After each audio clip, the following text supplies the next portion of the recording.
कहानी है रामपुर गांव की, जहां के मर्द महिलाओं को हमेशा नीचा दिखाने की कोशिश में रहते। अरे अभी तक खाना नहीं आया, क्या मुझे एक और शादी करने की जरूरत है? नहीं जी नहीं, ऐसा मत करना, वरना मैं कहाँ जाऊंगी। खाना लेकर मैं अभी आई जी। गांव की पंचायत में भी फैसले हमेशा औरतों के खिलाफ ही रहते।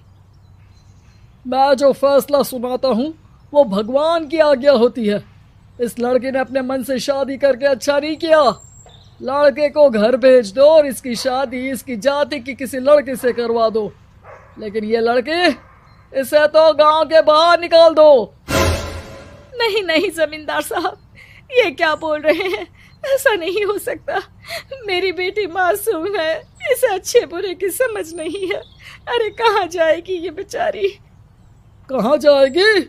इतनी चिंता है तो पूरे परिवार का गांव निकाला कर देते हैं। बेचारे पूरे बसे बसाए परिवार को गांव छोड़ना पड़ता है।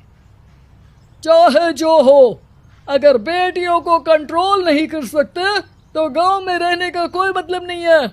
यहाँ औरतों को दब कर रहना होगा। कोई भी अपने हिसाब से कुछ नहीं कर सकता, सब ईश्वर की मर्जी से ही होगा। तभी गांव का एक आदमी दौड़ा दौड़ा आता है। सरपंच साहब, जमींदार साहब, वो कालिया है ना, उसकी बेटी पढ़ने के लिए शहर जा रही है। अच्छा, ये कब हो गया? और कालिया की हिम्मत कैसे हो गई ऐसा करने की? लेकर आओ उसे और उसकी बेटी को। बस फिर क्या था, हाजिर हो जाते हैं कालिया और उसकी बेटी सरपंच के सामने। अरे कालिया, ये क्या सुनने में आ रहा है? बेटी को इंजीनियर बना रहा है तू? और ये बता, गांव में तो स्कूल नहीं है, फिर कहाँ से इतनी क्लास पास कर गई तेरी बेटी? राधा, जो कि कालिया की बेटी है, उसे लगता है कि सरपंच उसकी तारीफ कर रहे हैं। सरपंच जी, मैंने ऑनलाइन पढ़ाई की है, डिस्टेंस लर्निंग से।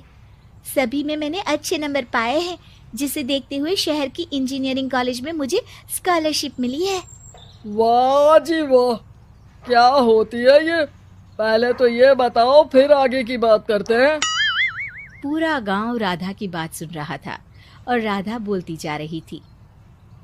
तो ऐसे मैं फ्री में एक अच्छी शिक्षा लेकर गांव में जो कुछ परेशानियां हैं, जैसे बिजली, पानी और इंटरनेट जैसी समस्याओं के लिए काम करूंगी। मैं गांव को शहर से जोड़ने के लिए पुल का निर्माण करवाने का प्रस्ताव रखूंगी। मुझे पूरी उम्मीद है कि जल्द ही हमारा गांव भी तरक्की की राह पर चल पड़ेगा। राधा की बात सुनकर सारे गांव वाले ताली बजाने लगते हैं। सरपंच को समझ नहीं आता कि वो क्या करे। चुप रह नादान लड़की, गांव के खिलाफ जाने के लिए तुझे गांव से बेदखल कर दिया जाएगा, वो भी पूरे परिवार के साथ। और हाँ, अगर ठीक से गांव में रहना चाहती है तो ये पढ़ाई लिखाई छोड़ दे। हम तेरे लिए गांव का कोई होनहार लड़का देखेंगे। तभी गांव का एक आदमी बोल पड़ता है। अरे नहीं नहीं सरपंच जी, राधा बिटिया जो बता रही है, अगर वैसा हो जाए तो हम लोगों को पैसा कमाने के लिए बाहर नहीं जाना पड़ेगा। हाँ जी, और ना ही कोसों दूर पानी के लिए भटकना पड़ेगा। हमारे बच्चे भी अच्छी पढ़ाई कर सकेंगे और आगे बढ़ेंगे, ना कि हमारी तरह खेती करते बैठेंगे। क्यों गांव वालों, राधा बिटिया का साथ देना चाहिए ना। सरपंच देखता है कि गांव राधा के साथ है तो वो चुप हो जाता है। वो घर आकर अपने सलाहकार से बात करता है, जो बहुत ही चालाक किस्म का इंसान होता है। अरे सरपंच साहब, आपको बहुत ही होशियारी से काम लेना पड़ेगा। एक बार गांव तरक्की कर गया, यहाँ के बालक पढ़ लिए तो कोई ना पूछेगा आपको। और फिर ये जो बेटा और बेटी है ना आपके, इनको भी आम लोगों की तरह ही जीवन जीना होगा। हाँ, लेकिन करे तो क्या करे? वो ना आप मुझ पर छोड़ दीजिए, बस मैं जैसा बोलूं करते जाइए।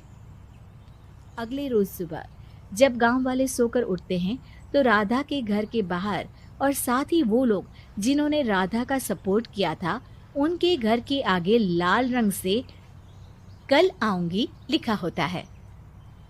कल आऊंगी, यह क्या होता है? अरे यह तो खून से लिखा है, लगता है कोई भूत प्रेत या चुड़ैल का साया है। चलो सरपंच जी के पास चलते हैं। सभी सरपंच के पास जाकर उसे सारी बात बताते हैं। अरे ये तो बड़ी मुश्किल की बात है। चलो मैं एक बाबा को जानता हूँ, उन्हें बुला लेता हूँ। सरपंच बाबा को लेकर गांव के घर के बाहर जाता है। ओहो, तो ये वो चुड़ैल है जो उन लोगों को निशाना बनाते हैं जो गांव को बदलने का सपना देखते हैं। वो गांव को ऐसे ही संपन्न देखना चाहती है, वो नहीं चाहती कि कोई बाहरी यहाँ का कायाकल्प करे। क्या तुम लोगों में से किसी ने गांव को बदलने की सोच रखी है? तभी राधा की माँ रोते रोते आती है। मेरी राधा घर से गायब हो गई है। अरे कोई तो बचाओ, मेरी बच्ची कहाँ गई?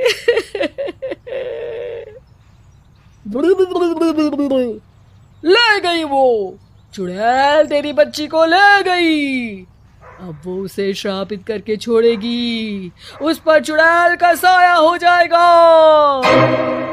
तभी बुरी सी हालत में राधा भी वहां आ जाती है। उसके बाल चुड़ैल की तरह फैले होते हैं और कपड़ों में खून लगा होता है। सभी राधा को देखकर डर जाते हैं। माँ, पता नहीं मुझे कौन उठा कर ले गया था। अरे दूर दूर हो जा चुड़ैल, अब हम लोग इस गांव में नहीं रुकेंगे। अरे कैसे बातें कर रहे हैं आप? कल तो आप मेरे भरोसे गांव का हुलिया बदलने, अपने बच्चों को पढ़ाने और तरक्की उन्नति की बात कर रहे थे, तो आज क्या हो गया आपको? ये फिर तुम लोगों को बहकाएगी। ये चुड़ैल गांव में आ चुकी है, ऐसे ही ये तुम्हारे घर के बच्चों को भी ले जाएगी। गांव वाले राधा को गांव से बाहर निकाल देते हैं। उसके माँ बाप रोते रहते हैं, लेकिन गांव वाले नहीं मानते। मैं भी अपनी बहन के साथ गांव के बाहर रहूंगा, लेकिन वो पढ़ाई नहीं छोड़ेगी। वहीं सरपंच के घर पर सलाहकार कहता है। देखा, सांप भी मर गया और लाठी भी नहीं टूटी। लेकिन अगले ही दिन सरपंच के घर के बाहर भी वही शब्द लिखे होते हैं। और फिर सरपंच की बीवी कहती है, हमारी बेटी को किसी ने अगवा कर लिया है। तभी राधा का भाई वहां आ जाता है। अरे गांव वालों, मैंने सरपंच जी की बेटी को देखा था। वो चुड़ैल उसे उठाकर ले जा रही थी। अरे क्या मजाक कर रहे हो? नहीं नहीं सरपंच जी, आप नहीं जानते। वो चुड़ैल अब आपकी बेटी में आ जाएगी, जैसे राधा के अंदर आ गई थी। तभी सरपंच की बेटी वैसी ही हालत में वहां आती है जैसे राधा आई थी। पापा, पता नहीं कैसे मैं गायब हो गई थी। चुड़ैल, इसके अंदर भी चुड़ैल का साया है, मारो इसे। अरे नहीं नहीं, इसे भी राधा के पास गांव के बाहर ही भेज दो। अरे चुप रहो, मेरी बेटी कहीं नहीं जाएगी और चुड़ैल वुड़ैल कुछ नहीं होता है। अरे कैसे बात कर रहे हो सरपंच जी? आप तो बोल रहे थे कि आपका फैसला भगवान का ज्ञान होता है, तो अपने पर बात आई तो अब आप ऐसे बोल रहे हैं। अरे ना ना ना, आपको अपनी बेटी को त्यागना ही होगा। अरे बुलाओ बाबा को। राधा का भाई बाबा को ले आता है, जिसे अब गांव वालों के डर के कारण सच बोलना पड़ता है।